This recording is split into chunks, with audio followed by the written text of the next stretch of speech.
Your hat is tripping me out, by the way. My hat? Yeah, Oh, because it's very 80s, isn't it? It's very like electric company. Yes. Guys, we're live. Oh. So here, disclaimer, everybody. Thanks for showing up, by the way. Holy crap, what a huge turnout. Usually I like to wait for 5 people to show up before I start rolling in. Obviously, we've met that. So what I'm going to do here instead is just say, we're going to chill for a couple of minutes, let people trickle in, because obviously, people have lives, but I'm not going to bar you from speaking, Gavin. I'm just not going to officially admonish you until we roll. So you can say whatever you like. Oh, anything? Yeah. Okay. Can I talk about how my kindergarten teacher ate my first drawing? This is off the record. So yeah, I would love to hear that story. Okay. That's the story. I drew an apple, and my kindergarten really teacher, she bit it apart, because I think it was supposed to be a compliment, like, this looks so real. Okay. But she took a bite out of it, and I was sad for like a month. Here's here's a story that I'm going to tell about when I was a child. So I was in preschool, and this was a traumatizing moment and put me off noodle art forever. So what happened was I had a very hard time adjusting to preschool because I was like weirded out by all the other kids, and I finally gotten into my groove, and I was like, hey, everybody, finally getting into my thing. And it was all ruined for me one day during a fire alarm because I was making noodle macaroni art. The thing goes off, first fire alarm ever, first fire drill. I immediately knock everything on the table to the ground and stomp on it in a panic. And the teacher had to grab my arm and whisk me outside because I was hysterical. I was, and so whatever, first one, I'll give myself a pass on that one. But we get back in. This is the sad part. We get back in, and I finally get to assess, the extent of my damage. And I'd completely destroyed the thing I'd worked on all day. I said to myself, I'm never touching another piece of dry macaroni. Yeah. Have you kept that promise to yourself? I have. To this day, it's the one hobby I've never returned to. All right. I think that's probably enough time. The chat looks pretty active, so let's just roll into it. Hey, everybody, and welcome to the show. My name's Dave, and this is Hangout and Trivia, or this one, it's going to be Trivia Chat and a whole bunch of other stuff.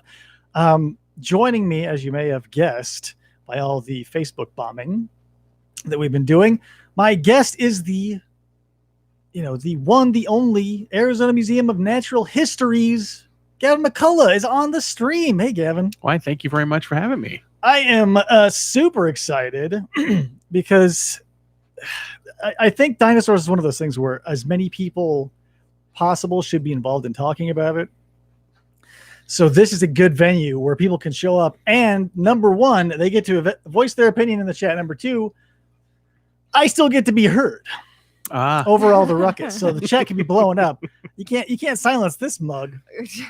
So a couple of disclaimers for everybody also, in case you're worried. You're looking at me and you're saying, oh, he's not wearing a mask. A couple of disclaimers. Got my COVID test, so this house is clean. We're negative. There's hand sanitizer everywhere. Everything has been sterilized. I just don't want anybody looking and being like, hey, man, you're a big mask pusher. And yes, I am. But this is a very specific circumstance, and it gets really hot, and it's hard to hear through the mask. I think that's all the disclaimers.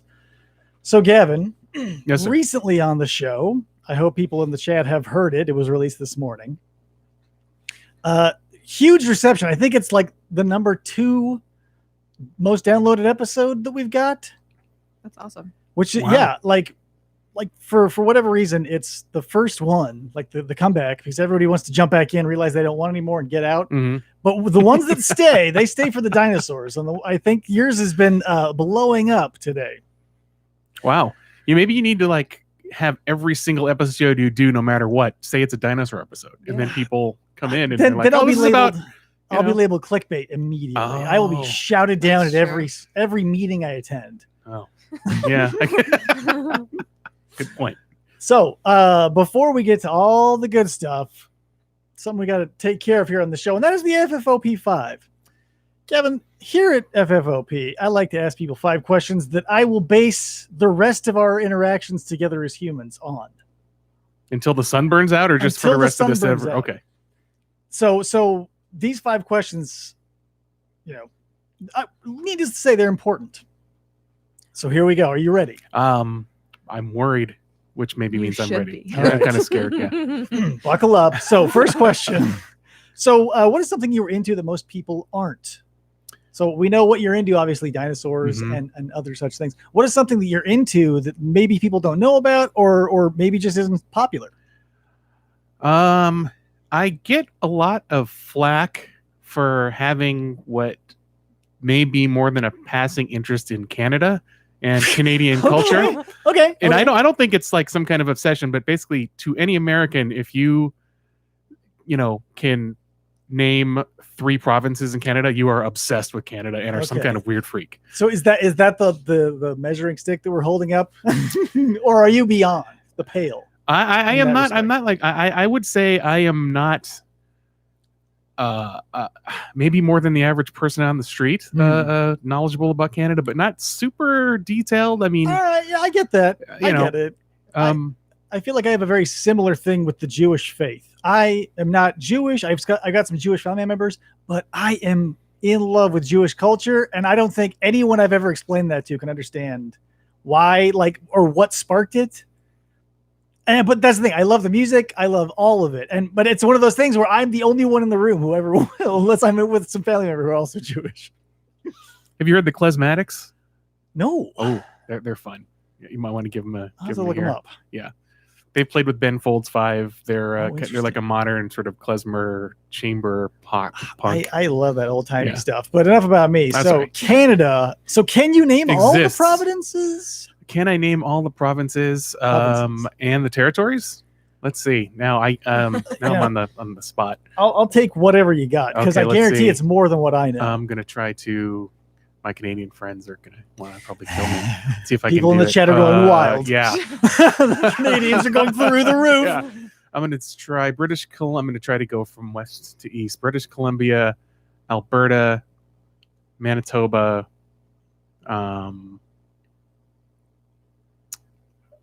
Not to Saskatchewan. I think I skipped some. Or I missed Saskatchewan on the wrong one. Ontario, Krista, I hope you're looking this up, because I have no way of fact checking this. He could be making this all up. Quebec, It seems legit. Labrador, Labrador. That sounds real. Prince Edward Island. Is Newfoundland its own? What is that exactly? It's Yeah. just a small thing. Newfoundland is its own. It's its own place. Yeah, right. Yep. Yeah. Because so one of my favorite, another weird band that I'm into that nobody into is, oh no, I'm blanking on the name. You're not even into them apparently either. No, I love their stuff, but I can't remember. Oh my gosh! So they sing donkey riding. That's their one song that I was introduced to, and I was like, oh my gosh, this stuff is crazy, and I've got to check it out. So, And they're Canadian? yes. Oh man. So I don't usually do this, but I'm going to go ahead and use my computer. Great Big Sea. Oh, okay. It is the Great Big Sea. Heard of it. I love the Great Big Sea. Can you sing the national anthem? Canadian. And then, In French or English? Whoa. I can do something. Let's see. Oh, Canada, my home and native land, true patriot love, something from King's Command. I can't. No, not really. There you go, All right. Raphael. I think Oh, I'm Raphael. satisfied in that question. So you are a Canada enthusiast. That's fair. That's good to know. Yeah. Kayla says she knows her Canadian geography because of the Toronto song. Oh, Yeah, there's a bunch of, like, if you're a fan of They Might Be Giants, you Yes. probably know more geography than most people. right. Hmm. They are amazing. Come on. Yeah, well, I mean, Whole album. They made an album about science for kids. Who else has done that? when I was in the 7th grade, my teacher's like, check out this song. It's about Constantinople. And I was like, what? And she played it for the class. It was just like this complete tarrying, just like, oh, you guys want to hear a cool song? Not Click. Istanbul? Say what? Not Istanbul? Whatever the name of the song, obviously. Whatever they called it back in the day. At the time. It's changed since then. But I was like, oh my God. And I was like, a teacher introduced that to me. And I was like, Yeah. what a bizarre experience. Speaking of music, Gavin, give me a band that you can listen to exclusively for the rest of your life. Oh my goodness. I don't think there is. I mean, I like a Gotta lot do of it. things, but I don't think that'd be. Wouldn't you end up hating something for your entire life if that's all you had, There's you the had to rub. listen So to? my advice to you is to pick somebody who's still active and still producing material. That potentially. Oh, I see. Okay, so they would and then okay. In that case, it might be somebody who tends to be progressive and maybe makes music that's a little bit different each Mhm. time. We're freewheeling here. Almost no rules. Holy potatoes. So forever. Oh, I still. Boy, that'd be for the entire. 'Cause here's the thing. Here's the situation. What's yours? There. Okay. So recently, this is an ethical question for me only recently, because I fell into a band that I am now obsessed with, but they are now not active, Mm-hmm. and there's only like 3 albums out there. So I would love to say that, but since I'm still going with something active, I would go Electric Six, because there's like 13 albums, Mhm. and Skinny is there's another one coming out pretty soon. Mm.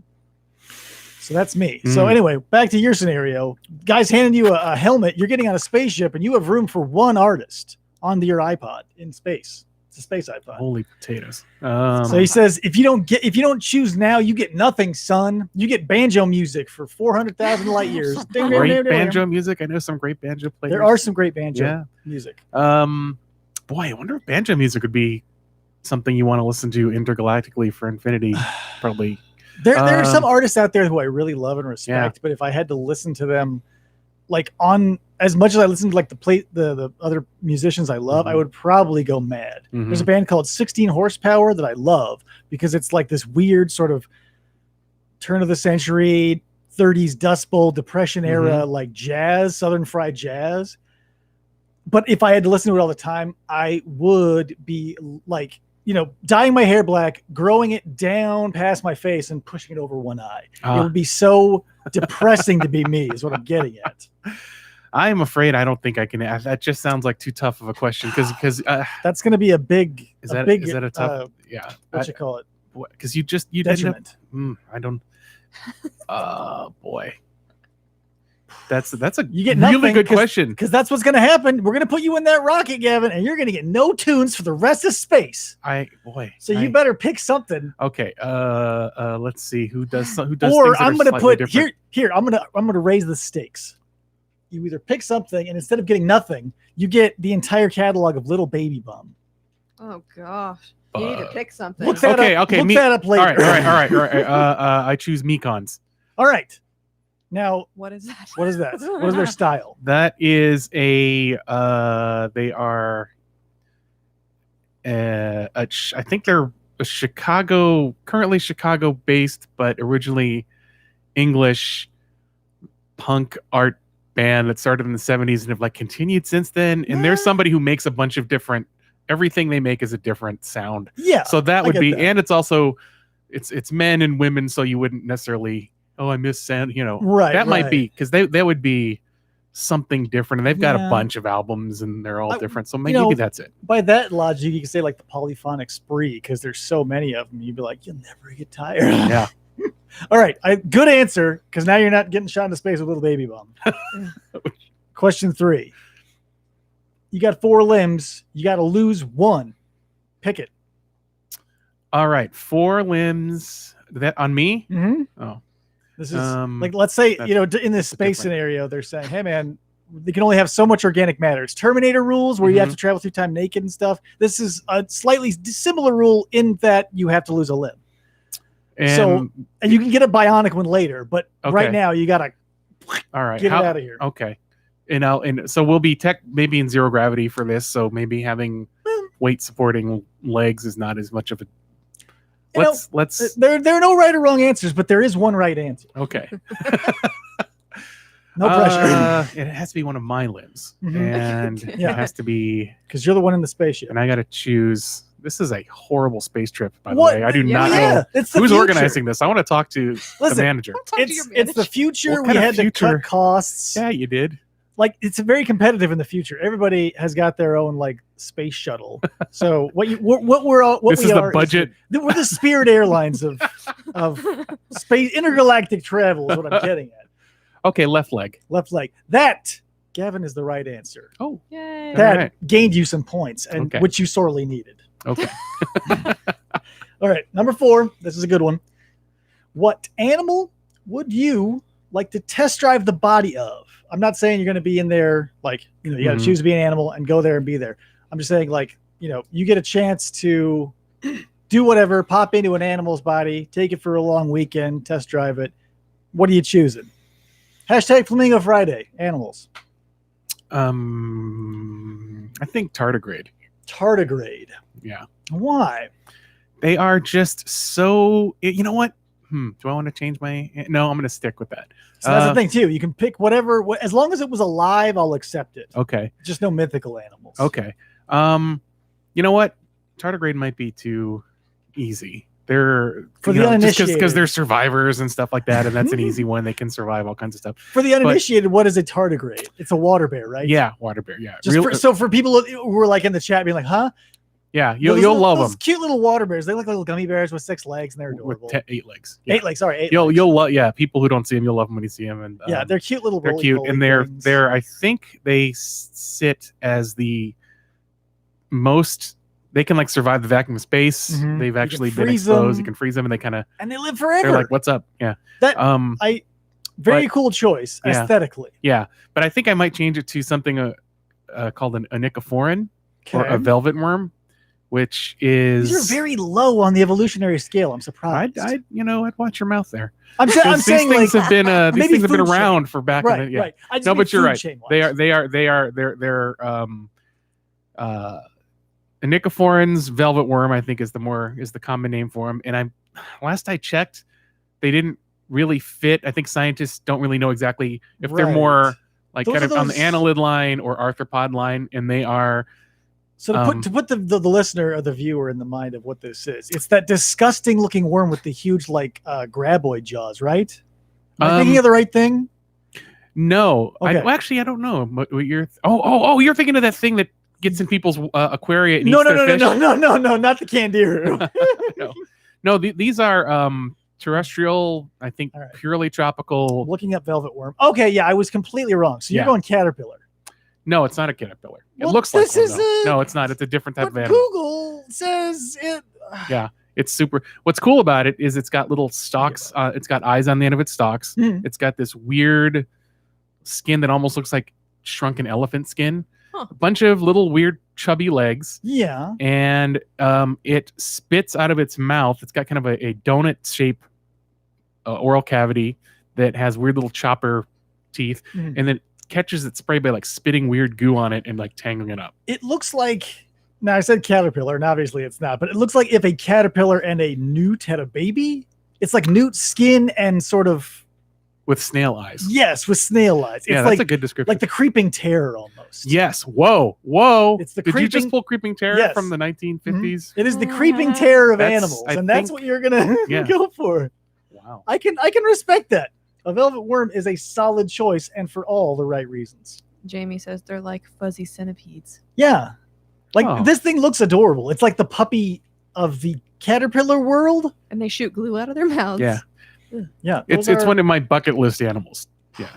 I gotta tell you, in real life. That was worth some points right there, Gavin. So number 5 is gonna be the one that everything hinges on. So on a scale of 1 to 10, how much do you love Steven Seagal?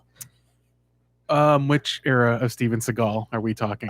I'll take any era. Now, classically, it's split into the 3 chapters, if you will. His early stuff, his like late 90s, mid 2000s stuff, where you can see him slowly growing, and then the 2010 to present, where he's in the movie roughly 17 seconds, and he's on a green screen, and it's all shot in Bulgaria and it's straight to Netflix. I'll take any of those 3. My favorite is the second one, because that's when he's most ironically enjoyable. He definitely, there was a Seagal niche that existed. Yeah. Back in the day. It was like, we wanted a greasy martial artist. Because he always was sweaty and he had that slick back, like when it was his hair. It was slick back, like with so much petroleum, I feel. And now I have my suspicion. I think like Glock or somebody makes his hair today. Like the gun company? Yeah, like it's got to be Kevlar or something. I'm guaranteed he has a sponsorship for that piece. Probably. Like you flip it over and it's like proudly made in Austria, Glock, since 1922 or whatever. What would the era be that he was in the movies? Because I think there were 2 of them where he was on a battleship and saving everybody. So we're talking Under Siege and Under Siege 2. Yes, that's early Seagal. That's like thin, real hair Seagal. Okay. Love 2. 1's okay. 2, amazing. Okay. So 1 to 10, where do you land with Steven? I think if I'm gonna base it on that, and also he was in the President movie where he jumped out of a plane or died or something. Yes. Yeah. We just talked about that. God. And then there was one Executive decision. There was one where he was like a Native American or something, and Yeah. on a If you look Alaskan back here, platform. Okay. Gavin, Wow, you can have. see The the catalog. entire Oh, Steven okay. Seagal catalog. Is this what your cult is centered around? Oh. He's one of our patron saints. I can't say he's mean, not part of the yeah. religion. I'm gonna say, because I'm only familiar with, I guess, those first movies, I can't honestly say more than 4 because I don't. Which is I don't want to be dishonest and give a number that I can't back up. I'm sorry. Here's the problem, Gavin. The That's worst numbers you can choose on a scale of 1 to 10 are 4, 5, 6, and 7. Because they're middling. Because you're middling. If Yeah. you hate him, I can respect that. You say I am anti whatever. I, If it's all the way to the moon, I love that too. Middle of the road, yeah, I sorry. don't know. 4 is a little better. Like if you said 5, I would have Mhm. lost it. You would have said 5, I would have ended this right now and flipped this desk. Luckily, There's a lot of electronics on the I know. desk. That's how upset I would have It's been. very heavy. Legitimate I am about Steven Seagal.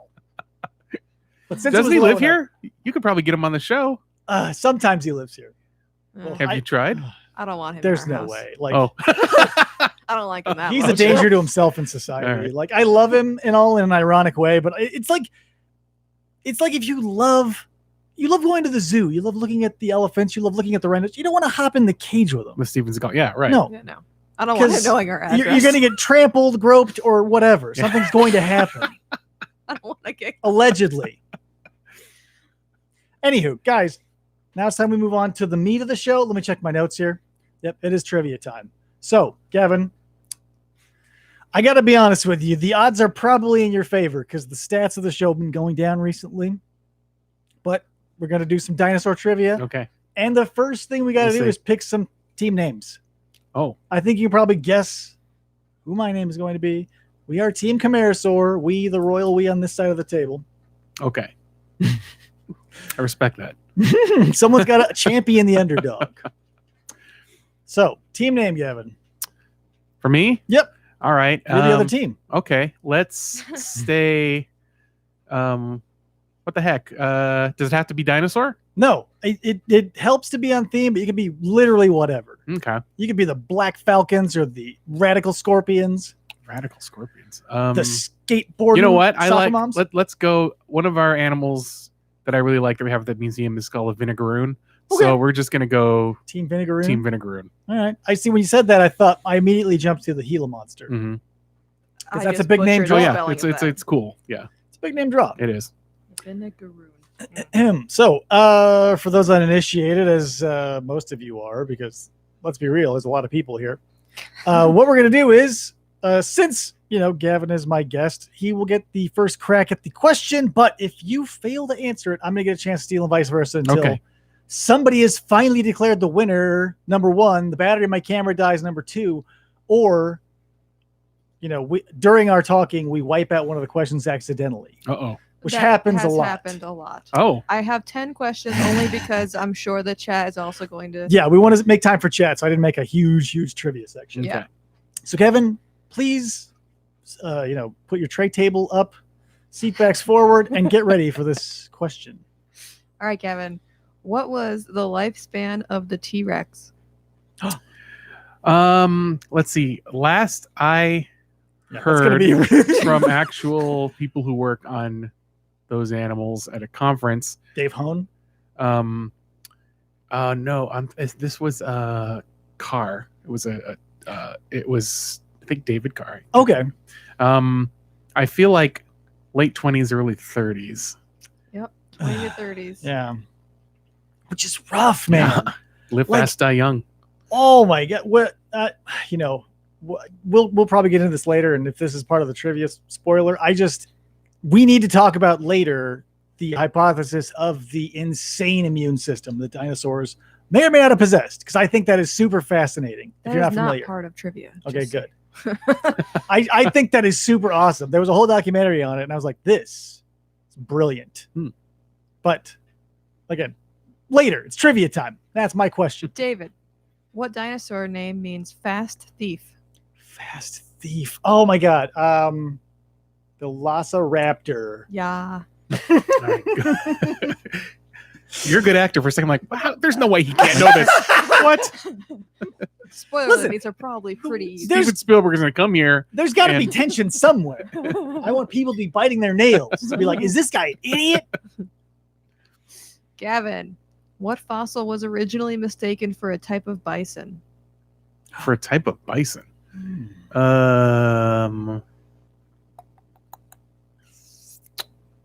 I do not know. What That's skull? yours. Oh my. What was the question again? What fossil was originally mistaken for a type of bison? Type of bison. It can't be as simple as Give it a shot, because I'm going to try and steal if you don't get as it. like Triceratops. Yeah, you're right. Seriously? No, I shouldn't. That shouldn't count because I totally just pulled. I didn't know. I just you should get that one. A right answer is a right answer, and this studio is nothing but above board. I was about gonna most write things. what year. Jamie knew it. Triceratops. Marsh thought they were Mhm. bison horns at first. Marsh. Yeah, all the dinosaurs that everybody knows are Cope and Marsh originals. All the big names are Cope and Marsh. Camarasaur, if I remember correctly, it was Cope. Triceratops, T-Rex, all the big ones. Brontosaur, all those big ones. David. They did a lot, guys. Is it my turn, really? Yeah, because Gavin just got Triceratops. Oh, right, Triceratops. I went on a tangent. I forgot where we were. Uh huh. What dinosaur was Typical. toothless? What dinosaur was toothless? Uh huh. Oh, crap. I don't know. If I had to guess, it'd be some... But that's not a dinosaur. What? What?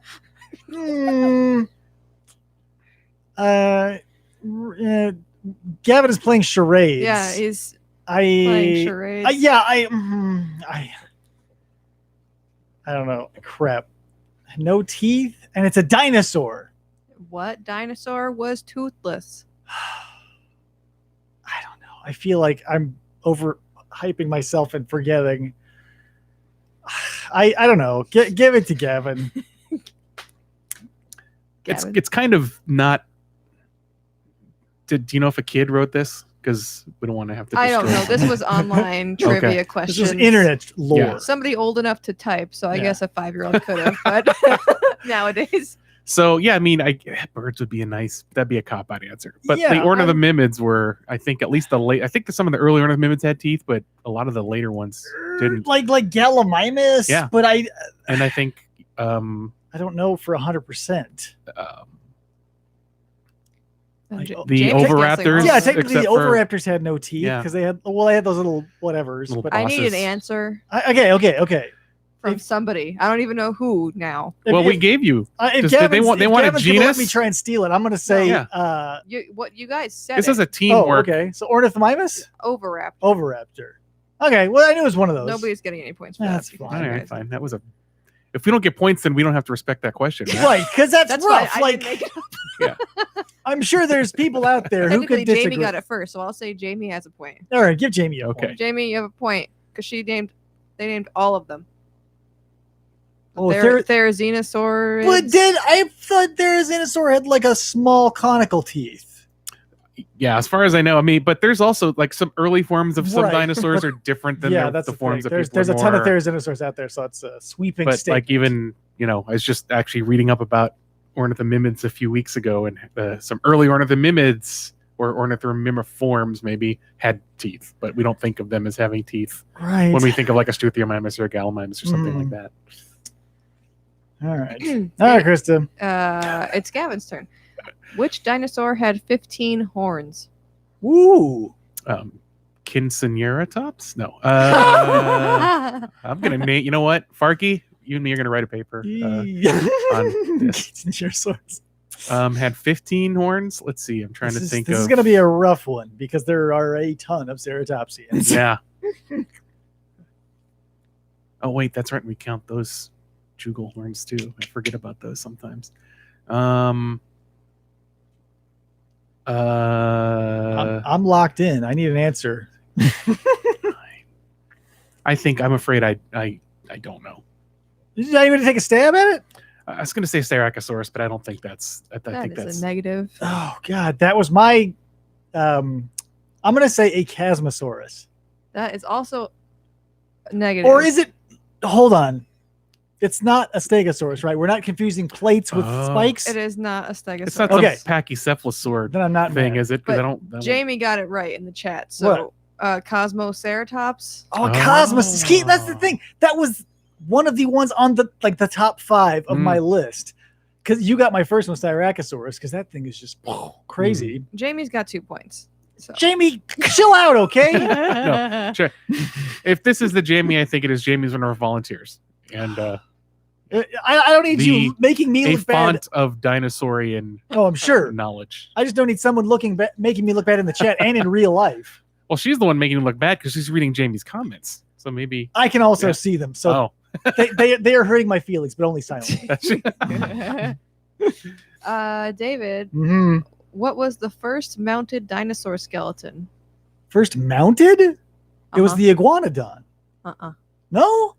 I could have swore. But obviously I was wrong. the first mounted skeleton. I got to think of like 1800s pictures of Camptosaurus. No, What was it? Hadrosaurus. Born at the pod, we internet. should get some. I feel like we should both get half No. a point because Okay. like if you're gonna if you're gonna be like what were they and they were pulling dozens of those iguanodons out of that quarry, like that was like brand new stuff and they mounted them. What was it was mounted probably incorrectly though, so we it should was. get points because we recognize that was it All was right. I'll 'cause give they you were both a point for creativity. that's what they loved doing back in the old days. They were like, you know what, every dinosaur walked like a man. Like I'm sure there was somebody back then who was like, what if we could make a brontosaurus stand like a man? And they were just like, too crazy even for us, and we're old timey. I don't know who's next. Gavin. I think They're it's probably you. Gavin. What paleontologist produced a classic painting of Triceratops versus a T-Rex? Charles R. Knight. Man, it's on the cover of the Dinosaur Heresies. Right? Is it? Wait, I thought what that was a John Gershie picture. Oh, right, yeah. Maybe, you know, So- but there's probably several printings. yeah, because I'm thinking, okay. I maybe first saw it on the cover of on the back of a Life cereal box when I was a kid. That's Really? Yeah. Am I thinking of there's so much. Is it? I mean, I'm thinking of the right one. What were the species again, Krista? A Triceratops and a T-Rex. I may be thinking of the one with the Styracosaurus and the. I don't know. It's on the dinosaur. People in the chat. Do you know what I'm talking about? They're still talking about iguanodons weren't found until 1889. Come on, guys. It's late. One cup of coffee is all I got. So my turn now? It is. How many wings did a Microraptor have? 4? Yes. Ba-boo. I'm being told by TJ that I have to keep you guys in line, so Oh, y'all stay straight, okay? you know what? I guess that means right now you're under our volunteer purview, which means that TJ, who is our wonderful volunteer coordinator, can boss you around. I guess I'll fall in line. Yeah. I'm one for a chain of command. Have you been fingerprinted yet and given the badge that we have to make all our volunteers? No. No, but I would love one of those. The first iguanodon fossils were found in 1822, but Yeah. the complete ones weren't until 1889. And like, just like, I'm sure, chat, back me up. You've seen this. That old timey footage is black and white, where they've got like, I don't know, it must be like a dozen of them all in the room, and the scientists are all standing around. And they're all the iguanodons are standing, shoulders back, like thumbs in the air, all just giving like the Fonzie thing. I love that piece of footage. Yeah. I also love old timey depictions of dinosaurs because they're so ridiculous. Mhm. We have 2 questions left. Oh, The current gosh. score is Team Chimerosaur has 3. Ooh, Team Vinegaroon. Vinegaroon has 4, and Jamie has 2. Oh god! At least I'm still beating Jamie. Okay, all right. Who's Jamie would smoke us both. Oh, trust for me. sure, Yeah. for sure. He's like, yeah, he knows all the things Yeah. in the chat. Mhm. And apparently there's a cavity search involved in this volunteer program, says TJ. So dental cavity. Okay. Well, am I going to try and smuggle like an artifact into the museum on the way out? I guess. You know On the what? way in. People sometimes actually do. People sometimes try to leave a thing on the front desk of the museum and then bail. What? Yeah, occasionally. Is there anything good? Or is it's just like voodoo statues? Our collect like Peter Brady shows up with something. Yeah, from like I'm thinking of that one. Well, maybe it was a CSI or something where there was a big voodoo kettle with chicken blood and stuff all in it. Wow. I would love.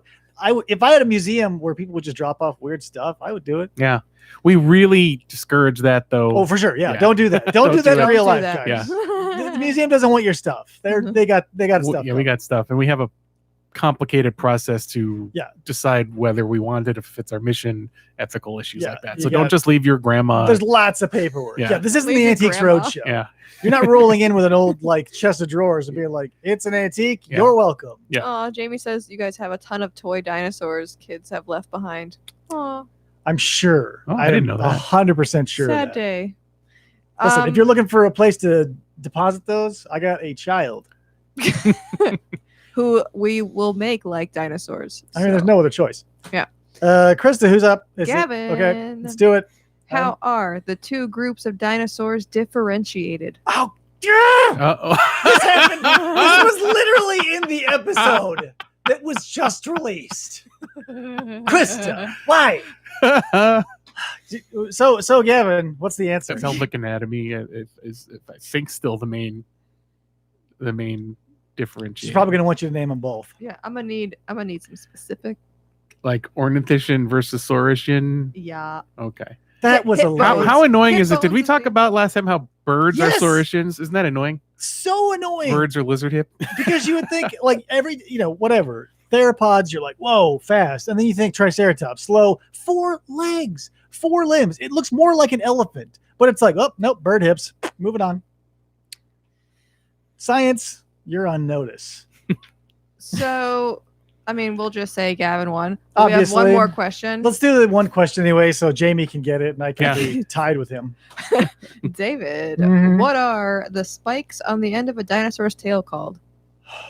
Oh God. Oh God, dang it! All I can think about is the ankylosaur ones. Yep, I'm very It's upset. kind of an unfair question, if I might, because I think if I can, my guess is that person is thinking in particular of stegosaurs. Which Yeah, is that's what I'm particular. thinking too. Yeah. Because like, what else? So that's what. But that would be the one thing to know, and I don't. Even though I feel like it starts with an S. That's what I feel like. That's a negative. And I don't know. I have. You're going to tell me, and I will flip this desk. Jamie got it first, and then Raphael got it. Think of Thagomizer. Yes, the antagonizer, the Thagomizer. Oh crap! Nice. That's the thing, though. Here's the thing I think that is unfair to Stegosaurus. I don't know crap about him. Here's the problem. Stegosaurus, I think, gets cut out of the loop. Everybody can look and recognize the Stegosaurus. You say, okay, the plates, the spikes, the Thagomizers, people. Beyond that, I can't find anybody I can sit down and talk to about him and be like, so what's the deal? I got the ceratopsians covered, obviously. I got the sauropods covered.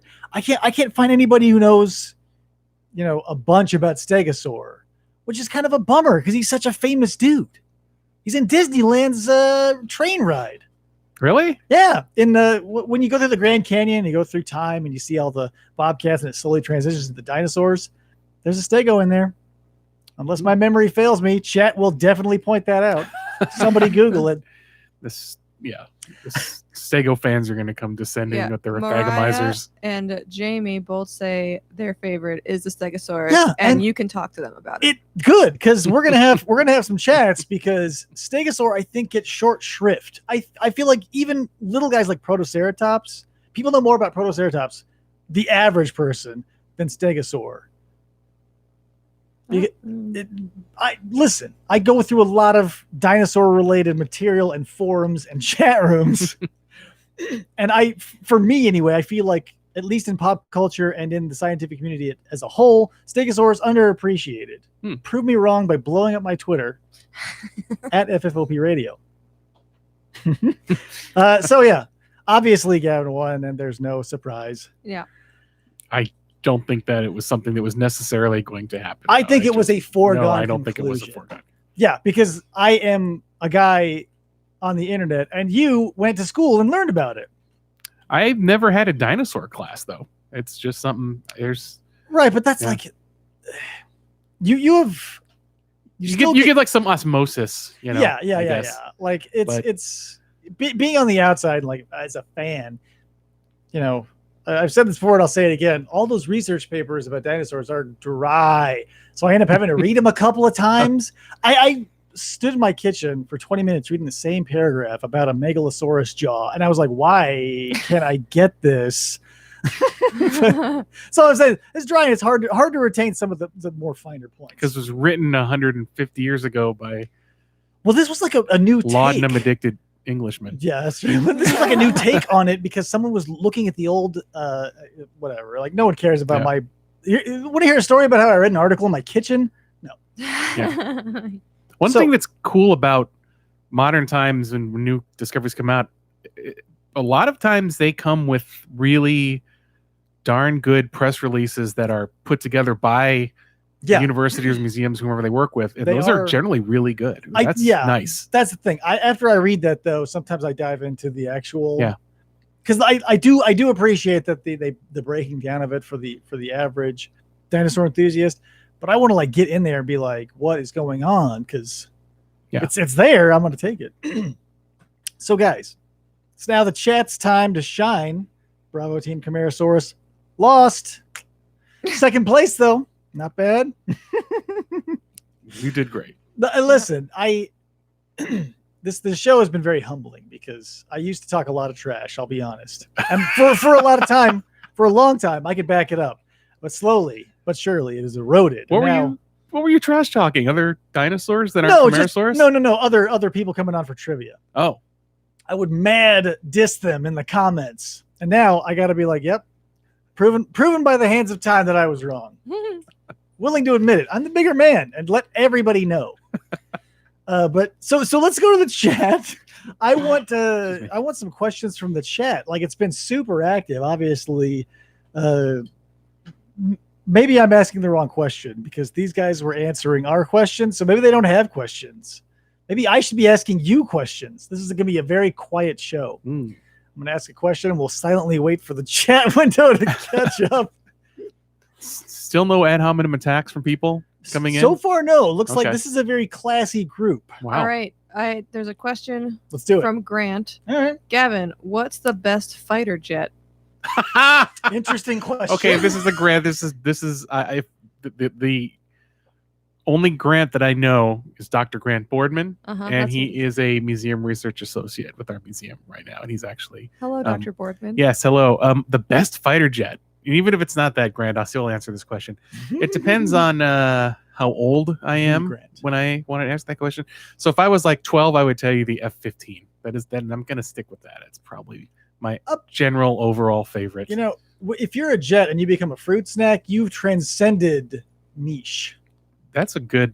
I mean, you're right. And the 90s taught us that the stealth bomber and all those other F-14 Tomcats, and all, they were popular enough to become fruit snacks. So I mean, them and dinosaurs, I'll give it to them. Yeah. I'll give it to them. If you can, if somebody else wants to ask a question about something that's also been a fruit snack, I'll take that too. Yeah.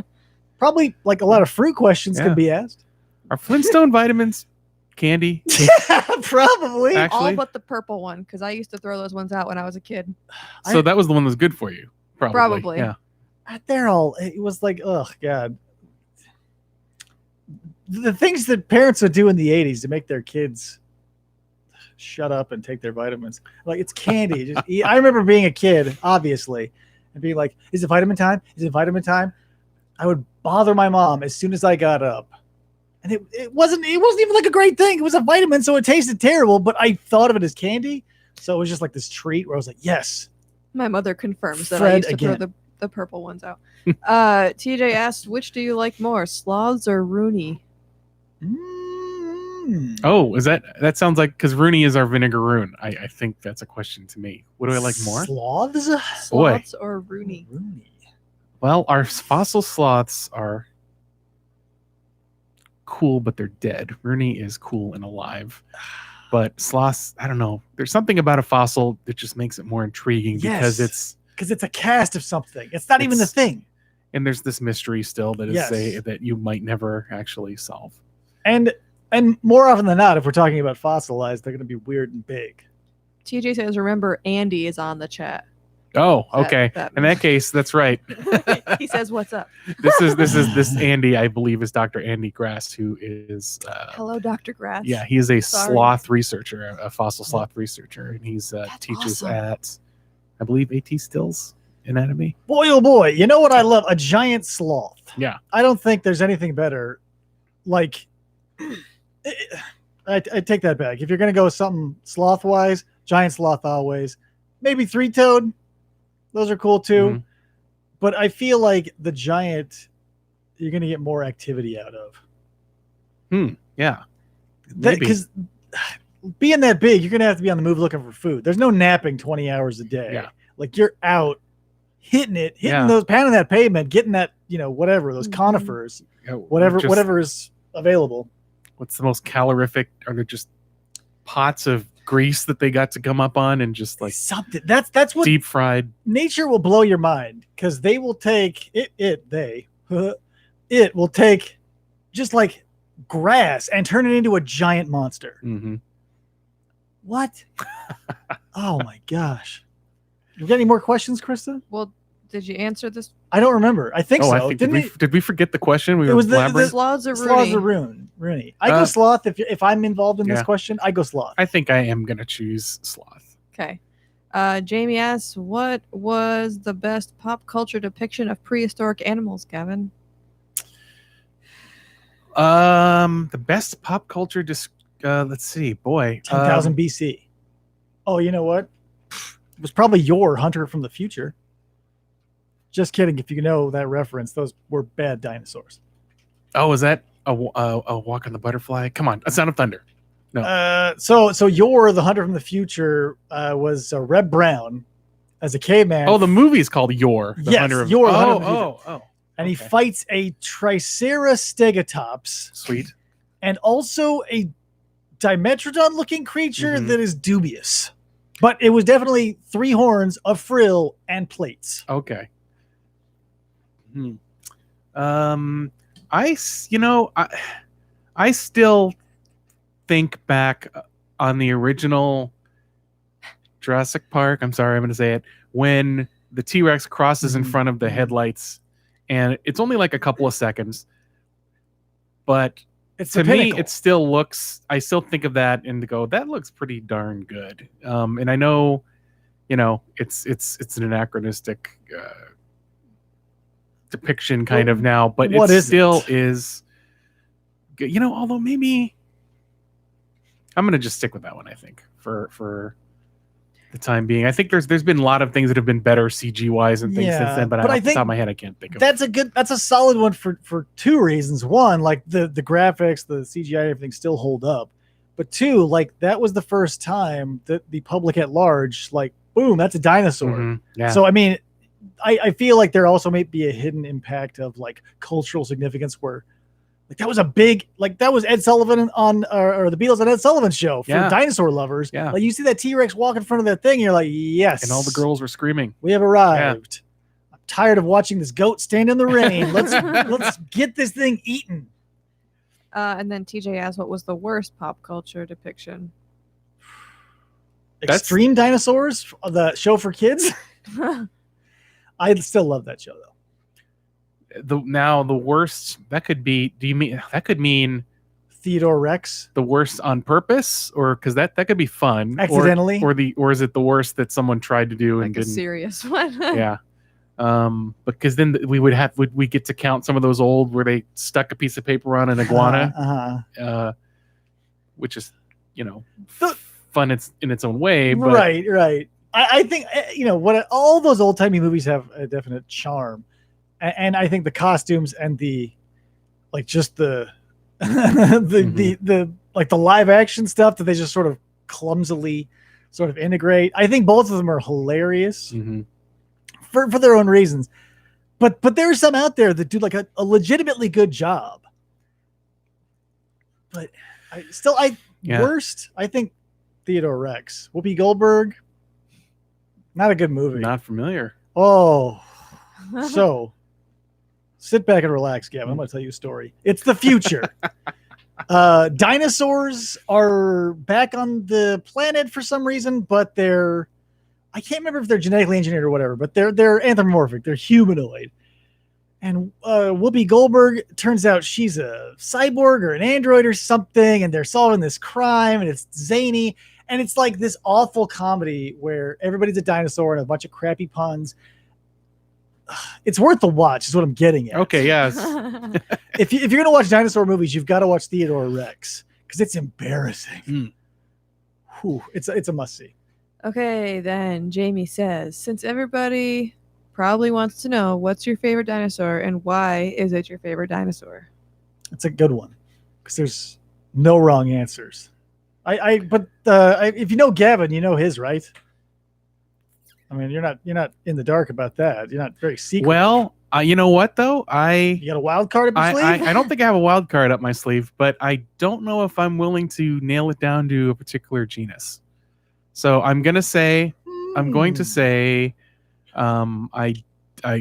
like the ankylosaurines, and I'm not going to just say Ankylosaurus or Eoplocep. I'm going to just say we can take that. I mean, that's.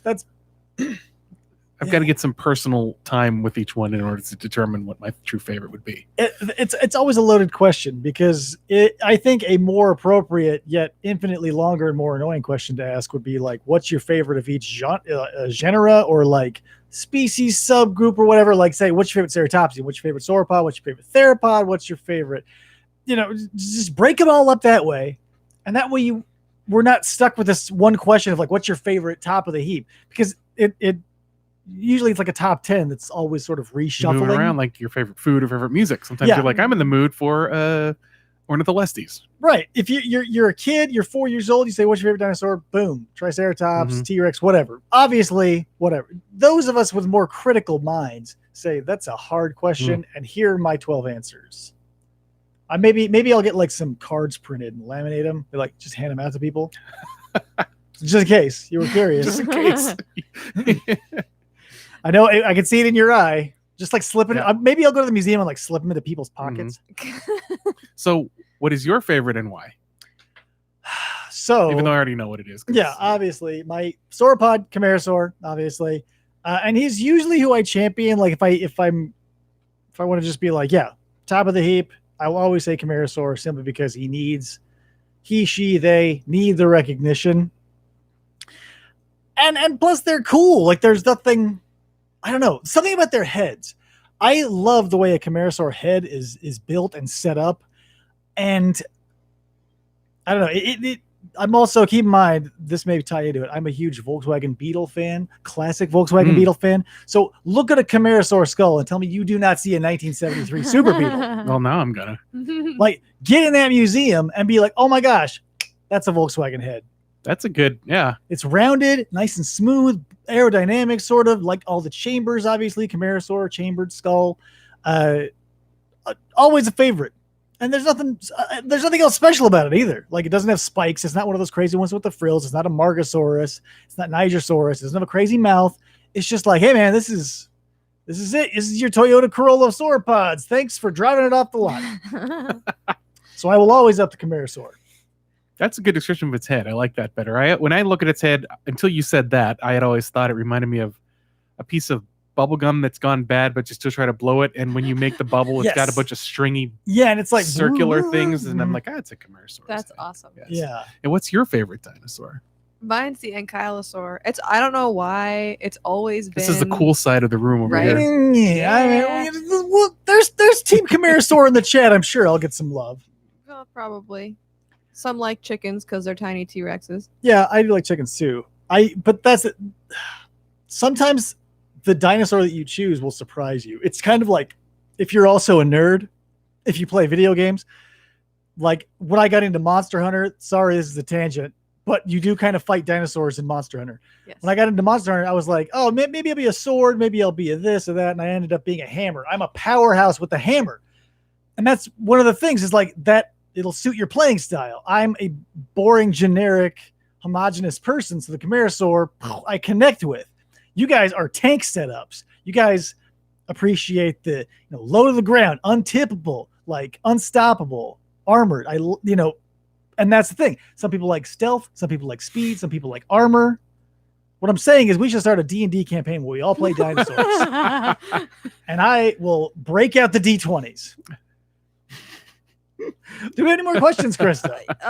Yeah, everybody's yelling. There's Hammer lots time. of capital Yeah, letters. see? Monster Hunter, Hammer. Dr. Boardman If you're a likes Hammer the player, hammer. listen, if you're a Hammer player in Monster Hunter, clink. That's an imaginary tip of the cup to you.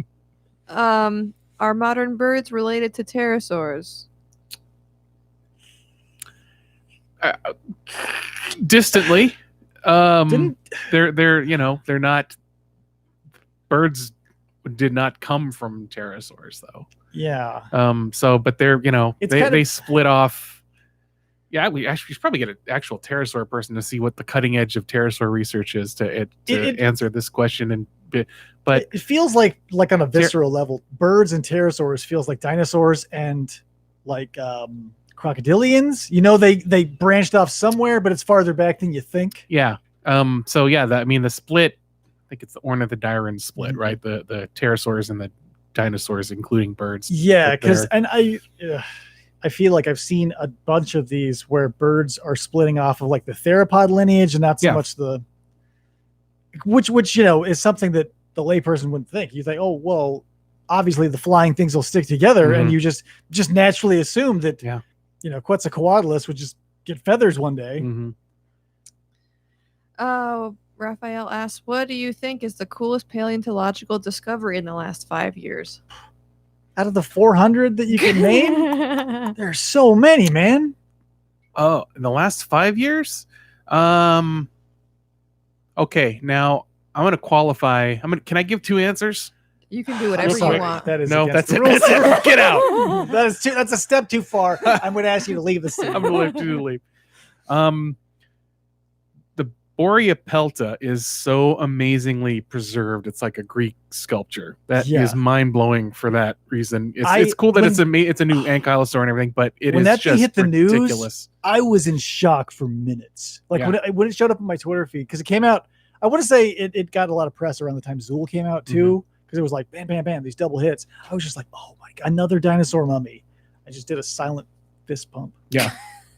Yes. Dr. Grass says pterosaurs are a sister group to dinosaurs, which includes birds. Yeah.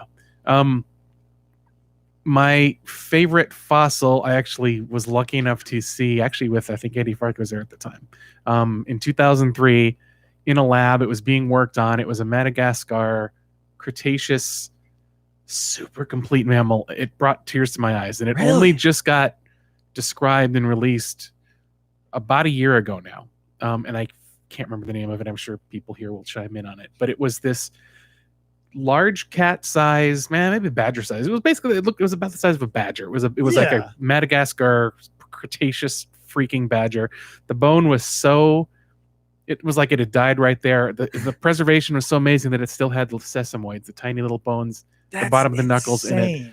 And it was, it had these beaver looking incisors, and it was the weirdest thing. And I guess they had found it underneath a crocodilian fossil. They actually had collected this crocodilian jacket and brought them all back. Didn't have time to work them. So basically, the lab, as many labs are, just full of unopened jackets that people take their time to get to.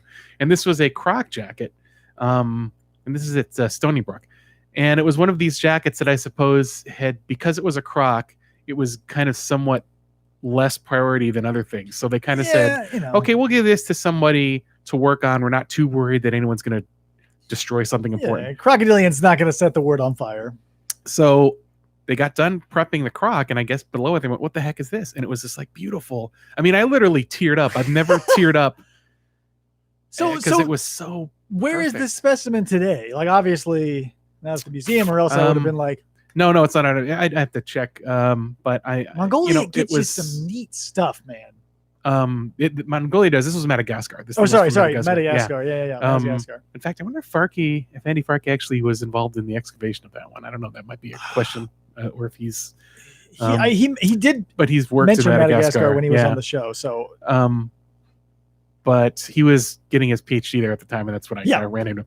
But I just couldn't. I was like, "This is the most amazing." And I off the top of my head, I can't think. I forgot the name of it. Starts with an A. Adelatherium. Yes, Adelatherium. Thank you. Atherium. There it is again. Thank you.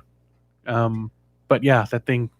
So that's my favorite fossil that I have witnessed, even though it's not technically the past 5 years, even though it got released.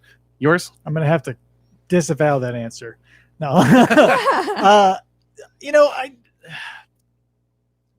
There are so many, and I want to. I'm just gonna keep it all in the family and pop culture-y. I'm gonna say like my favorite, I think, as far as like the response it's gotten, has been Zool, and the fact that Victoria Arbor was so cool about it, and was willing to talk about it to us and everything, and like that's the thing. Like if you pull an ankylosaur out of anywhere, it's going to get ink, and awesome, number one. But the fact that it was right on the time with that Pelta or whatever the thing was. The fact that it was like a double hit, I think it was like a really cool time. So it's a coin flip between those two because they're so complete. And I remember reading like they were like looking at like the gut contents, and I was like, oh my gosh, like talk about lightning in a bottle. This is lightning in a bottle that happened in a smaller bottle that was hit by another bolt of lightning. Like all the dinosaur mummies, Leonardo, all the big ones, all the hadrosaurs, just like one out of a million of those and a million of that, and it's just like so many percentages points. It's just like, so every time it happens, no matter what it is, I'm always like, yes, this is worth celebrating. All the like the T-Rex skin and all, like maybe that's the thing too. Something about paleontology that's literally true about everything else on the planet. Once you realize what you're looking for, you find it everywhere. Because I feel like when like the dinosaur mummies started popping up and they started recognizing what skin was and what the impressions looked like, I feel like it just exploded. Same thing happened with black holes. Like, what does a black hole look like? Yeah, we think it looks like that, and then boom, they're everywhere. Yeah. Because when you know what to look for, you find it, man. And I think that a huge turning point was like all those dinosaur mummies, because now they're like, okay, yeah, now that we know this exists, let's go look for it. Like, if you don't know that there's this amazing thing out there, you're just like, someday. Right. Or did you just dig through that part because you didn't recognize what it had been before? We're all humans, and we're sort of fumbling forward and making mistakes as we go. But I think that was the most exciting turn in my life when someone said dinosaur mummy, and before I could get to the internet to double check and be like, they found skin, I lost my mind. Obviously, it's just rock. But the fact that we've got skin and all the other stuff, my hopes are ever higher to prove that T-Rex wasn't covered in feathers. I'm still one of those diehard enthusiasts that say no feathers on T-Rex. Chat may disagree. Have any anthropologists chimed in to give us grief about using the term mummy? Because that's something that, okay, all right. Then listen, mummy's a qualifier. It is. When you're talking about dinosaurs, it's still just stone. Yeah. Jamie said, I got to see Borealopelta when Mark Mitchell was working on it at the Royal Tyrrell Museum. Oh, wow. Super cool. That's I want to get to cool. the Tyrrell Yeah, Museum. Me too. What was, oh gosh, I'm blanking on his name. Canadian paleontologist, found the big centrosaur beds, has a museum named after him now. He worked at Curie? Yes, Philip Curie. Another one of my favorite. I believe Jamie actually may have worked with or for Curie. This Jamie, who's been prepared her at Tyrrell back in the day. Yeah. He's one of my favorite ones too. I've seen him on so many. Obviously, one of my classics that I always go back to is The Great Dinosaur Hunt, produced in 1983. And there is Phil, sitting there on the bone bed. He's like super young, and he's holding the piece of centrosaur, and he's like, talking about the bone beds. He's like, we got these theropod teeth, and he's running it across the thing. And I'm like, oh my God, that's so incredible. He's one of my favorites. Was that a Nova special or something? It was so low budget. It was like something produced out of the PBS station in Pittsburgh. And it ran on all the PBS stations around the country, because I obviously got my hands on it, and I saw it as a kid, and I got a VHS. But that's where I found out about all the big names, like Curie and Bacher and Horner and Gould. I still like he's one of my favorite paleontologists too. He's just this awesome character. He's just sort of meek little like I don't even know how to describe him. If you know who Gould is, you obviously hopefully get that like why he's such a like a lovable character. I'm gonna have to bring you a copy of that so you can go over. You're talking about Stephen Jay Gould. Yes. Yeah. A lovable character. This would be a controversial statement. Based solely on his appearance in that documentary. He just comes across as this like meek little guy, obviously not in real life, but I think that he is one of my favorites simply because he had like I don't know, I just like his look too. Everything about him I love. He's like bowl cut and his mustache and the whole nine. I love it. He's like this, he's an 80s dude paleontologist, wherever you think, okay, 80s scientist, button-up shirt, sort of meek looking. But I digress. Jamie says, I have a really sad story. There was a really well-preserved ornithomymus found in Alberta in 1995. Death pose and everything, even quill knobs on the arm. But I don't know what the rest of the story is because it didn't say anymore. But he worked with Curie on a microvert site once. Yeah. But I don't. Oh wait! But when the guy who prepared the ornithomymus was asked about it 15 plus years later, he said there was organic material around it. He assumed from the plants. Yes. Oh, see, it's that sort of you don't recognize necessarily what it's. It's right? a refining, It's and there's just- going to be heartbreaks like that. Yeah. But Yeah. Can I tell you a real quick Gould thing? yeah, do it. My very first job in paleontology was working at the paleontology lab at ASU in the geology department. And my job working for Dr. Carol Tang, who I don't know if she's in here and she's paying attention now, but she worked on Jurassic invertebrates, most marine ones mostly, and probably among other things, but those are things I remember. And the project she had me working on were these Jurassic oysters called Gryphea. And actually this genus Gryphea went into the Cretaceous too, I think. But among the literature I was given to kind of review and learn was a book that was actually an edited volume that Stephen Jay Gould had put together. Really? Composed of, and a little bit of his research because he'd done research on them and some other animals too. But mostly this was a volume of research of Gryphea from 100 years earlier from these scientists who were at each other's throats almost Cope and Marsh. I don't know if Cope and Marsh actually got into attacks in their Physical? literature. Oh no! I mean, did they say you're an idiot, you're stupid? Not in the literature, like the what they wrote, but like in the press, they were constant. But I think in their but these guys 100 years back who worked on these oysters were attacking each other in the papers. Like this guy Anthony Hallam is just going after his contemporary who hates, and basically this guy is stupid. He's an idiot. That is crazy. And so this was a compendium of look at how crazy and fun paleontology used to be. I mean, for a thing that probably not many people care about, Jurassic oysters, but the passion that these people had spilled over into completely inappropriate. Yeah, that's the human condition. No matter what the subject, there will always be those people who take it too far and need to be right. Yeah. Whether it's Jurassic oysters or Jurassic Park. Or Jurassic Park. Dun, dun. Or Chris Pratt. Raphael asks if you were to reverse engineer any bird to look more like a non-avian theropod dinosaur, which bird would you pick? I mean, if we're going cheap, we're on a budget, chickens. I'm gonna just go by coolness on what I think are cool looking birds. I think secretary birds are pretty cool. I bet an ostrich, if you could crank back the clock on that and get it back to like a straight up ornithomimid style, I think that would be the closest. That's probably like genetically be the easiest, but not the most interesting by far. Yee. Dr. Boardman says I'd go Hoatzin. Oh yeah. That's a good call. Hoatzin are those weird as babies, they've actually got claws on their wings. Oh, old right. school. Oh, They climb around with these Mhm. like they're little stinking dinosaurs. I think maybe like a hornbill or something. I mean, one Yeah. of the tropical ones I would like to see, like a toucan in that family. Roll back that and see what that looked like. Because that's always been, a thing. Is like the color of the dinosaurs. Whether or not they had keratin on the blah blah blah blah blah and all that stuff.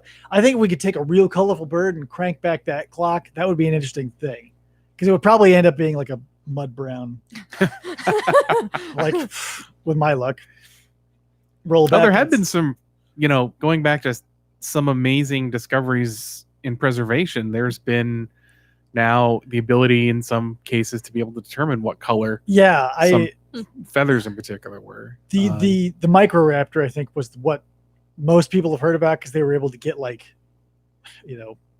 I forget what it was the particles that the wings were made of, like they fossilized in the shape they would have been when they were like the raw materials. And they're like, oh, we're going to find out what the Microraptor color was. And I'm like, oh boy, my money's on red. And it's like, oh, black. Just look like a black crow with 4 wings. All right, bye. Thanks for watching. And I was like, oh. Might have had a little bit of red like around the neck, but we don't know for sure. I still have in my mind the colorations of dinosaurs. I still kind of think of them as when I was a kid seeing pictures. And that still is like in my mind of the Archaeopteryx had like a rainbow tail. Because I remember the first time I ever saw a picture of it, it had a rainbow tail. That's when you get shaped in your formative years, I don't think you can move past it. Like T-Rex will always be sort of this either green or mottled brown sort of camo color in my mind because that's how it was depicted for 100 years. Yeah, in my head, ankylosaurs are green. See, me, they're brown. I like that. I never thought of that. Like to me, forest greeny. To me, they're kind color. of blue. And just because just of a picture, I remember seeing blue or possibly with yellow. I were like green or like a tan. Yeah, I like a nice rusty color, like maybe some subdued reds and oranges. Get some orange flames on the side. Yeah, like some straight pipes out the back. Yeah, hooker headers and thrush pipes. Tearing around the neighborhood in your ankylosaur. I'd be fine with that. Yeah. Jamie asked if you could visit any time and place in Earth's history, what would it be? This is a good one. Let's all assume also that we have paradox canceling belts and like everything proof shields, because that's a good point. Otherwise you're gone. Yeah, that's right. We not to ask qualifiers, but I want to make sure I can get back and be safe when I'm there. Let's say that everything works out. Like this is like my space questions. You get to zip back and forth. Yeah. I would probably want to see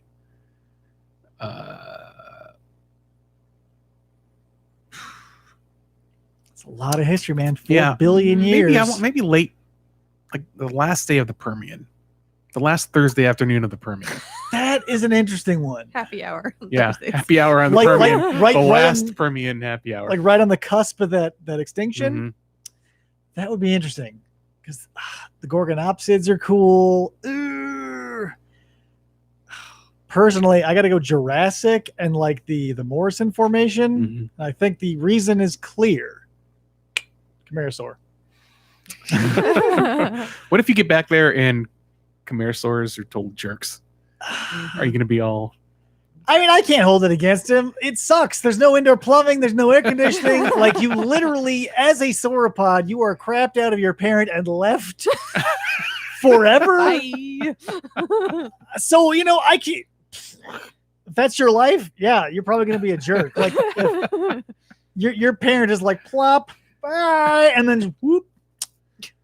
Yeah, I can't hold it against them. But also, I want to see what their contemporaries are because, like, how we've broached this on the show before, but we get such a narrow look at that slice of time. I want to see what were the main competitors for real estate back then. Obviously, Camarasaurs flourished. But what were the things that were around that didn't get captured? So I think it would, for no other reason than to bring some excitement, be like, hey, Camarasaurs, maybe they're boring, but you know what also lived with them? Just bring back, a couple Nikon shots, bam. Nikon. Yeah, I mean, I'm going freewheeling, so if we can travel back in time, I'm bringing a camera, obviously. Like, I'm bringing my camera bag. I'm like, bam, bam, bam. I'm not. This isn't going to be like a Finding Bigfoot thing where I come back empty-handed. Where are you going to get a Nikon? You're going to beat up a hipster and take it? I shoot with Nikon. Oh, okay. Jamie says, Gavin, you might end up getting buried in lava if you do the Permian thing. Yeah, That's true. which maybe that'd be worth it. No, wait, that's right. I want to come back. Yeah. Well, no, so this would be Maybe if we're still doing the, I get to be safe and come back. That would be If you travel by TARDIS. You still got the everything-proof So shield CJ. and the belt and everything. Ooh. Or you know what else? Close second. I want to see a giant water scorpion. I want to get a little personal my sub. goodness. I want to see some giant water scorpions. If I could, whatever. Brontoscorpio, I think, is probably one of the coolest of its lineage, bar none, because it's huge. Yeah. As cool as a scorpion is today, it's not huge, and it doesn't live underwater, and it isn't totally nightmare fuel. Yeah. But a Brontoscorpio, that will ruin a night if you catch it in the wrong mood. How about like a Anomalocaris? Do you think that thing's as cool as a Brontoscorpio? Yes and no. I think it's cool because it's the apex predator of its time, and I would love to see it rip something apart with its little mouth feelers. But then if we're going to open it up and be like, well, what if, Yeah. I would go Devonian because Dunkleosteus. Mm-hmm. Yeah. So that's the thing. I would be in the line to get on that ride multiple times. I would be like, Brontoscorpio, please, deet, deet. Dunkleosteus, please, deet, deet. Like, Gorkonopsin, please, deet, deet. I would be all over the place. So if we get like a punch card 10 times, I got it covered. If it's one, we're going to have problems. Jamie, sorry. no, go ahead. I was just thinking it would be awesome to go back, see Dunkleosteus, and find out that it's not some like 25 foot long thing, but just has a stupid little goldfish body behind its giant head. Wouldn't it Like be a little hilarious if you just had this huge armored skull with like a fantail goldfish body? Yeah. It's like gorgeous. I understand there's probably a scientific method to figure out how these cartilaginous bodies looked, because there's not obviously anything remaining because it all goes away. But the Dunkleosteus body shape with its weird proto-fin and everything, how much of that is based on what we've got and how much of it is just like, yeah, it's probably.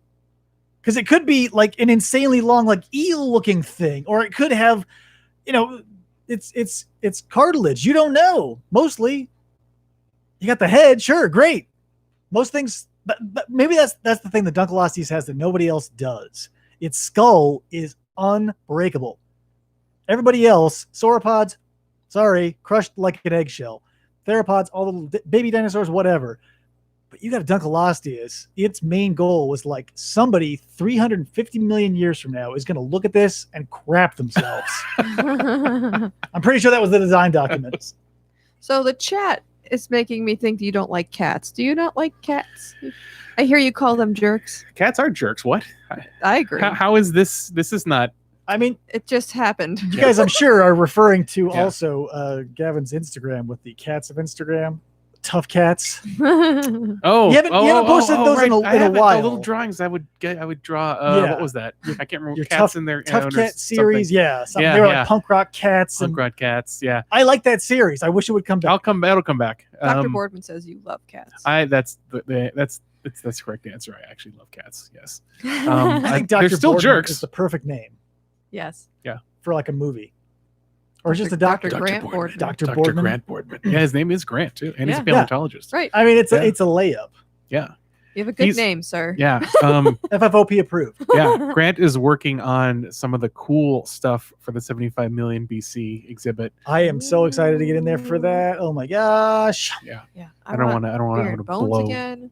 what he's doing, but it's pretty cool. He's a paleoecologist, so he's actually helping to find out what the environment was like that isn't necessarily clear from the fossil. Like what you were sort of indicating before, you'd like to go back, take pictures of stuff that isn't necessarily a dinosaur or Mhm. fossilized. Yeah.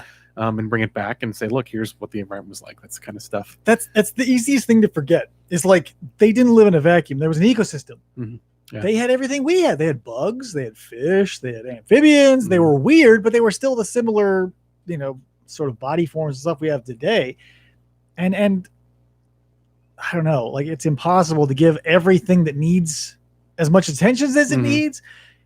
Because if you got a stage set where you got dinosaurs, no one's going to give a crap about the little amphibians or like the little burrowing mammals, unless you're like hardcore into that. But like at large, it's just easy to forget, like all the weird plants. Again, I'm going to big up paleobotanists because it's a job that seems incredibly tedious. Do not take offense to that, paleobotanist, but oh my gosh, plants are boring to me. But I realize that there's a huge and important role they play. Because the herbivores had to eat something, and you can't be like, well, it was probably something. They lived, so we'll just they did eat. Scientifically proven. Yeah. Mm-hmm. Thank you. So yeah, what I'm saying is every aspect is important, even if it's boring. Yeah. Well, it's all what ends up making up the final picture of what an environment looked like. All these things that may not be obvious. You say, okay, well, what kind of information can I get from I'll say a little. I'll just hint at what Grant has been looking at, involving mussels, freshwater mussels, and information he can get out of them without getting into too much detail. Is able to determine potential elevation and rainfall and precipitation. And aquatic stuff is super valuable because, being an air breather, you're not going to absorb as much as if you live in a medium that is thick and you are going to be like affected by. Yeah. Like if isotopes change in the water, that's going to affect you on a like chemical level. Yep. That's crazy. That's another thing that doesn't get enough play, I feel. It's like all the aquatic reptiles, your chronosaurs, your tylosaurs, there's not enough time. But true.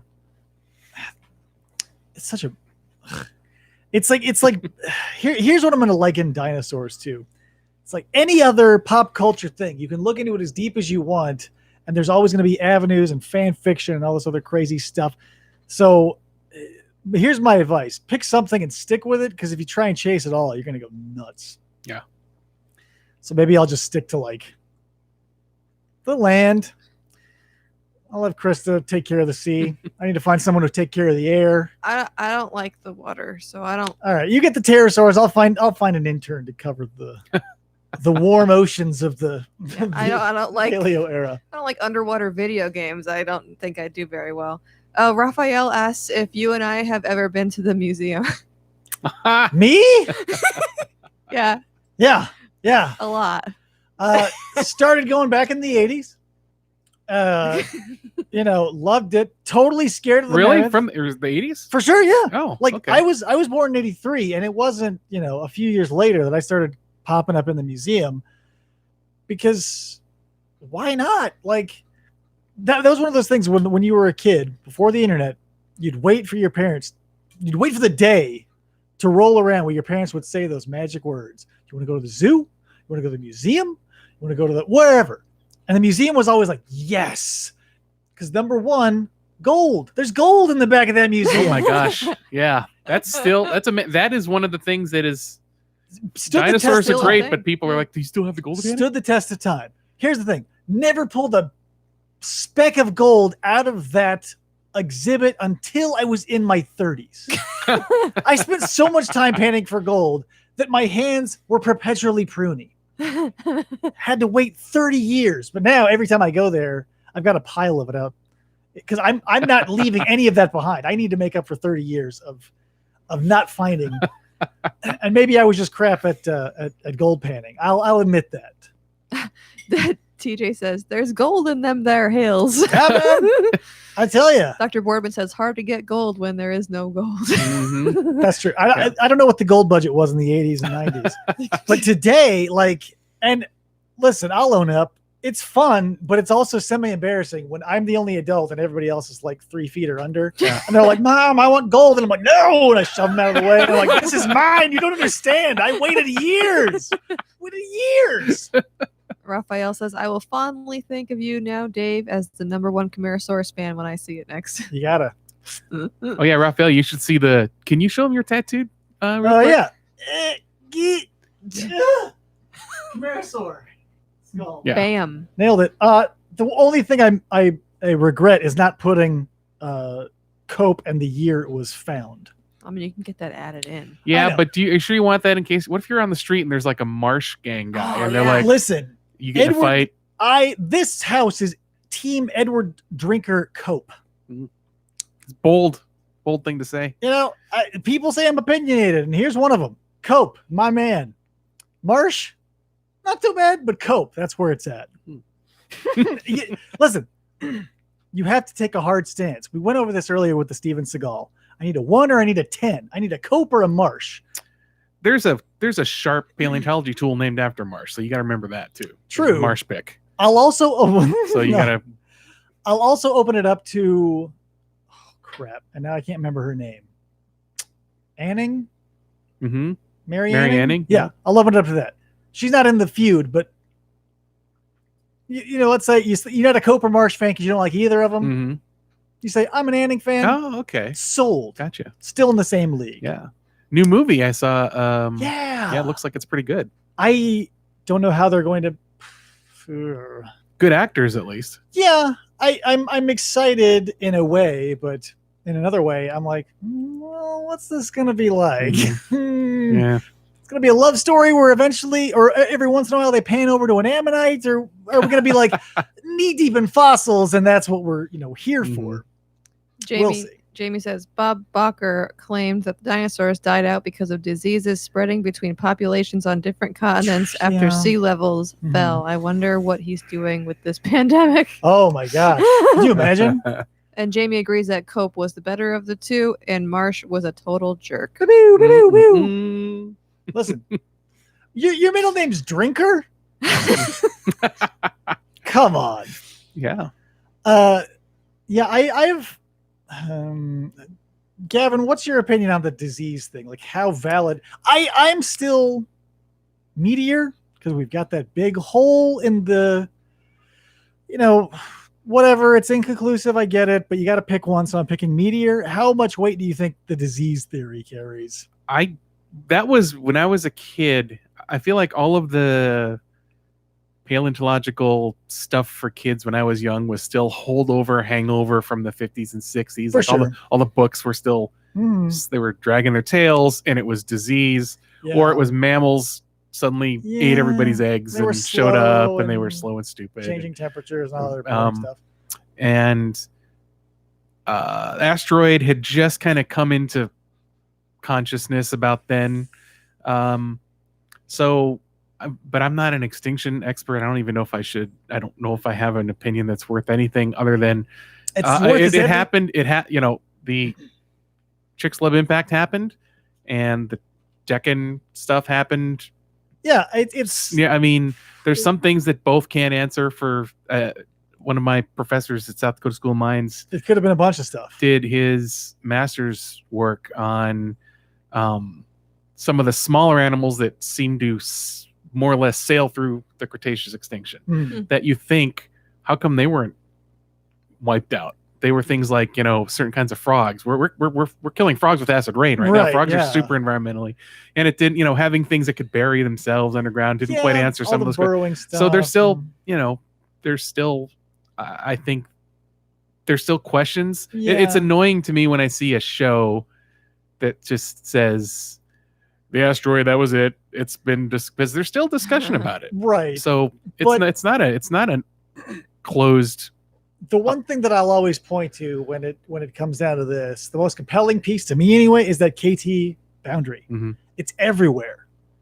So something big happened, whether it was catastrophic or not, whether it was a volcanic event or an asteroid or whatever. Something covered the whole Earth. It happened. Similar. Yeah. I'm just saying, whether it was the extinction event, it definitely did happen. Whether it was the thing that was like, I mean, dinosaur diversity was dwindling already. Towards the end, biodiversity was getting pretty. But I don't know if I don't feel comfortable enough to speak anymore to that. Other than I just know that people who do work in those fields, there's still discussion about it. Right. I just think this is a similar thing as extinction, Jack the Ripper. Hundreds of suspects for Jack the Ripper. Everybody lands on their favorite. Hundreds, if not thousands, of different weird schemes about the extinction, and all extinctions are floating around. Everybody just, you pick the one that's most compelling because, again, will we ever know? Yeah, maybe we will. Maybe not. But that's the thing. Like, at this point, you still get to keep your favorite. There isn't anything being like, oh, can't be this, can't be that, can't be that. You still get to choose your favorite because it's still murky. Do we have time for one more question? Yeah, I think so. Raphael asks, if you could go anywhere to go on a paleontological expedition with unlimited funding and staff, where would you want to go? Unlimited. I know what mine is, but I've been thinking about it for years. I am. Let's hear yours. Okay. All the money in the world, I'm going to Morocco to get Spinosaur. For whatever reason, I just think that is like a compelling animal that, given unlimited resources, I'm sure eventually we could find all the pieces and be done with it once and for all.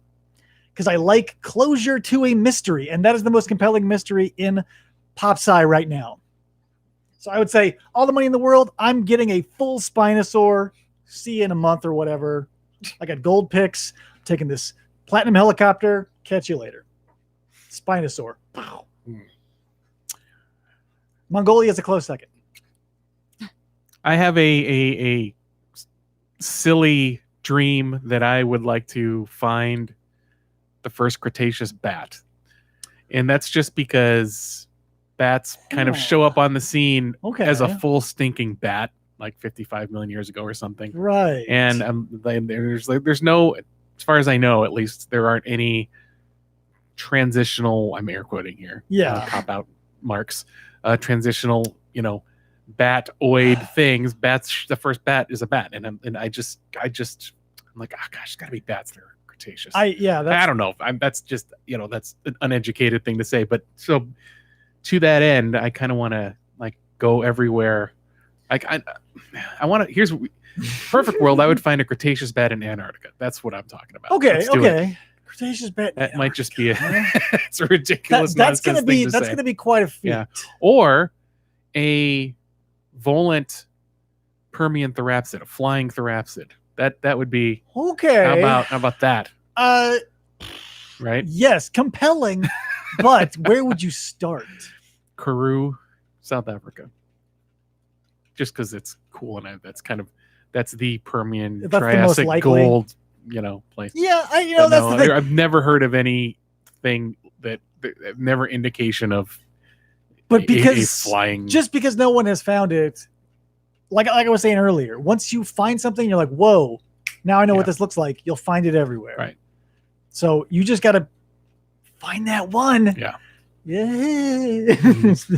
You only got hundreds of millions of square miles to play with. So, but gosh, who's going to be giving us this unlimited? That's the question we should find out. Let's hit them up. People are going to be. My guess is like the Independence Day aliens come back and they're like, sorry about everything. Here's a huge chunk of gold we found floating around space. Because P.S. we were stupid to invade your planet because space is infinite. There's resources everywhere. We didn't need to come to Earth. Our bad. Sorry, Bill Pullman, Jeff Goldblum. Here's a fruit basket. I should apologize to everybody who ever had to watch that movie. Those alien shit. I can't stand that. That's one of my. It's a bad movie. It's more than that. Independence Day is a bad insulting. I want to. If I ever meet Jeff Goldblum, I like everything he's been in. But I'm gonna have to say, man. But I don't blame the actors because it's a paycheck. It's a paycheck. I blame the director because all of his movies are like that. Roland Emmerich movies are bad, but they keep getting made. Chat, do you agree or disagree? Independence Day, a bad movie. We'll take your answers off the air. This could be a fight. Dr.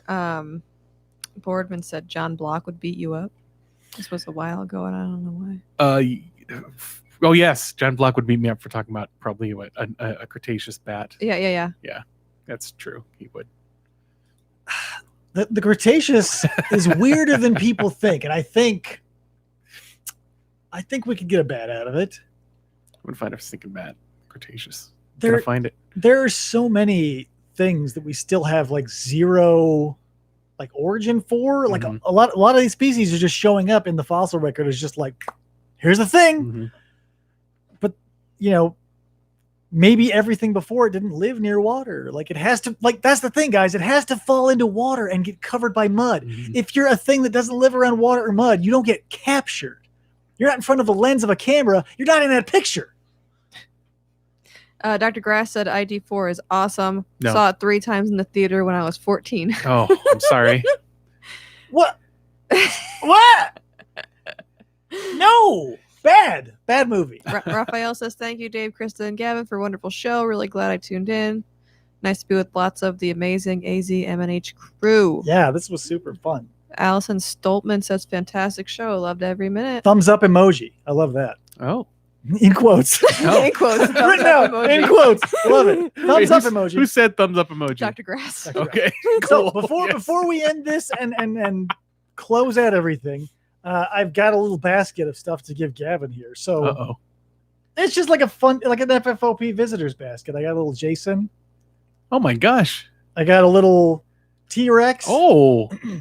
And in honor of Chadwick Boseman, I've got some Black Panther commemorative stickers. Oh, neat. Well, thank you very much. That bucket also is And the bucket. You a get cool. the whole Do I get to bucket, keep the too. bucket? You get to Oh, keep the wow. bucket. That is super cool. Thank you very much. Not a problem. I appreciate it, and you should have some sort of compensation for all of this. This is fun, and it's also thank you for letting me when I quiz you about all the gadgetry here Oh, for yeah. our Forget about it. possible uses and stuff. It's just neat to see the setup, and thank you for Yeah. helping us. So- Thank you for supporting the museum. I also feel like this goes without saying, but visit the museum when it's open. Support it. Follow it on Facebook, and there's an Instagram. You can follow Gavin here. Gavin exists on Instagram. I recommend that. That's correct. Whatever way you can get into it, man. Like it's fun. There's always, pandemic notwithstanding, there Yeah. was always stuff going on. There was egg hunts and beer and bones and workshops, and there's always stuff. So there's never a reason not to go. And now that I've got a kid, I don't have, or rather, I have an excuse to go to all the stuff I couldn't because I was too old. Allison says, Dave, don't be a stranger Oh. to the museum. Yeah, I want to go to all those Yeah. kid workshops and see all the stuff going on, but I never had a kid. You don't need a 30-some-odd-year-old dude being like, "Oh, can I have some crayons?" Why not? I want to make You know a- what? I think on one of the first Beer and Bones, we did things like adult craft. I think we had Yeah. crayons Sure and you did. scissors and Yeah, ribbons I and remember stuff. doing that. Yeah. People stinking loved it. Yeah. Right. You should do that again. Yeah. But We're outside of Beer and Finger Bones, paints? when it's just like, hey, 3 to 5-year-olds Yeah. show up and there's me in the back of the line with Yeah. my Crayolas and stuff. Not a good look. I'm willing to take so much embarrassment. The gold is where I draw the line. I will Mhm. shove a child out of the way to get some fool's gold, but if it's making paper mache masks or Yeah. whatever, I feel like I need a built-in excuse, and my son is that excuse. Yeah. I kind of wish there were adult playgrounds, and I don't mean like Yes. obstacle course things where Like a big people jungle go gym have and corporate stuff. Big bonding swing sets. things. Swings. I mean, yes, big swings. That's big. teeter-totters. Yeah. Yeah, right. Like this is something to run up the flagpole. Now that we got everybody in the museum involved, maybe just have like an adult craft night where it's like, hey, come on down. Obviously, in the future, come on down. Make a dinosaur mask out of a paper plate. We don't care if you're an adult. Yeah. I'll do it. hmm I'll come down and I'll make a Camarasaur mask. Somebody needs to be making Camarasaur masks. Yeah, who else is gonna? I don't think anybody's making Camarasaur masks, and that's a sad. I don't know. There's though. not enough. I think if everybody at Beer and Bones had dinosaur tails of different kinds, Mhm. that would be awesome. Yeah, I feel like Yeah. there could be. This is a slippery slope, obviously, but like a costume element. Yeah. Well, I will. I guess I'll say a little bit about some of the themes that we've thrown around for Beer and Bones and potential other events. We've had thoughts about a dino prom night where you dress as your favorite Oh. dinosaur, or you come with your favorite. My. Get someone to paint faces like a dinosaur. Right? Have Yeah. it be a masquerade. But there'd also be like a Oh, with cheesy, with dinosaur masks. get your picture taken behind with the Yeah. big Heck cubes, yeah. and it would, you'd awkward holding your date with the. Yeah. Hey, I was an activities director when I was in college in the student government, and I did a masquerade ball for our college, and it was pretty awesome. Yeah. Listen, Yeah. by the time we're allowed back in there, the wave of 80s nostalgia will have moved on, and we will be crashing upon the shores of a 90s nostalgia wave. Uh-huh. I say a 90s dinosaur prom. Oh my god. Mhm. Whew, Where everybody's see- just like, bring on the Extinction Man. Yeah. Yeah. I would be in a blue tux and tails with osteoderms attached. my friend. You would not be able to keep me away from a 90s dinosaur prom. Woo! There we go. Yeah. Just some thoughts, you know. But we are taking this closed opportunity to do as much as we can to get our exhibits done. Yeah, I think it's gonna be cool. Yeah. Yeah. Super excited. And hopefully, we're excited to get open when everything is safe and when we get the word. Yeah. And when we've got some good stuff to show everybody. Yeah, safety is the key first. They're gonna Yeah. wait till everything's not crazy, because the museum, you want it, like especially the Arizona Museum, you want to get in there, you want to, like Touch everything. there's a bone, there's Yeah. the Apatosaurus femur you can go and touch. Those are among the things that we have to figure out that Yeah, we're working that's on, the is how thing, do like- how do we sort of modify our current things to fit kind of the new normal of, Mhm. of probably less touch or no touch, and how do we make the new exhibits that way too, but still keep people interested and still keep them interactive and engaging. You're just not going to be able to probably, Mhm. as far as we can say, paw Yeah. them as much as some of the other things we You have. know, But Call me Well, crazy. Here's an idea. Holograms. Disney can do it. I think we could probably have a couple of yeah, a few dinosaurs running around. Maybe Indiana Jones shows up. I don't know. Probably can't get the license, but a very close looking character. holographic Cope and Marsh. Yes. And you can play them Oh! against each other like a video game. Oh my god! Could Throwing- you imagine? Here's in a perfect world. Here's what would happen. I would walk in. There'd be like the old Hall of Presidents thing. Mm-hmm. The big auditorium, big red curtain, slides open, nothing there. Show starts. It's that classic Cope and Marsh interaction with the plesiosaur with the head on its butt, and just have that whole thing play out, and just like maybe give it a modern spin, like after the error is pointed out, have the victor like shoot a fake free throw, like, With really, the other one's skull. yeah, like with- really kick it up for the kids. I think they would really enjoy that. All right, guys. So once again, thank you, Gavin. Well, Everybody, thank you. This was wonderful. if you are watching this in the future, which is to you the present, there are links in this video description to the museum, their website, and the Facebook. And if I can think of anything else, I'll throw it in the description as well. But you can get to all of that stuff via there. So once again, guys, thank you so much. This has been great. And I'm still bad at ending these streams. So I guess have a good night, and we'll see you next time. Thank you. Bye. Bye. Wow, nobody even swore.